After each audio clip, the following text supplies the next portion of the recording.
Los Angeles Lakers at LeBron James, yan ang ating pag-uusapan. Final seconds. Bryant for the win. Bang! Tuluyan nang nag-advance ang Los Angeles Lakers para masecure ang 7 seed sa playoffs. Ito ay matapos nilang talunin ang New Orleans Pelicans sa score na 110-106. Makakaharap nga ng Lakers ang Denver Nuggets na kung saan isa nga itong rematch. Alam naman natin na sweep ang inabot ng Lakers nang nagharap ang dalawang ito sa Western Conference Finals last year. Kaya grabe din ang ginawa ng Lakers na back-to-back win nga sila dito sa New Orleans Pelicans. At dahil na nga rin ito sa pangunguna ni LeBron James na kamuntikan pang mag-triple-double. Gumawa nga ito kanina ng 23 points, 9 rebounds at 9 assists. Habang Anthony Davis na merong double-double, 20 points at 15 rebounds. D'Angelo Russell na may 21 points at 6 assists. Andyan din si Austin Reeves na may 16 points at 6 assists.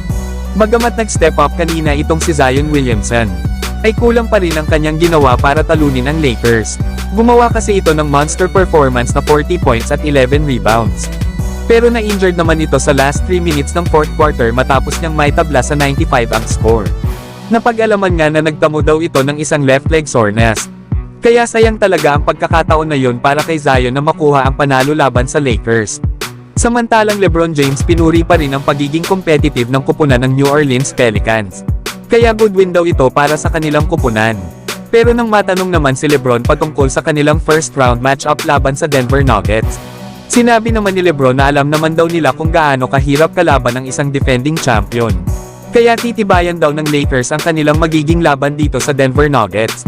Kaya magpapahinga daw muna ang kanilang kupunan sa ngayon at baka ganun din daw bukas. At bago nila haharapin ang Denver Nuggets sa first round series nila. Ang good news nga nito mga idol ay possible nang maglaro itong si Jared Vanderbilt. Kaya solid talaga ang magiging laban ng dalawang kupunan.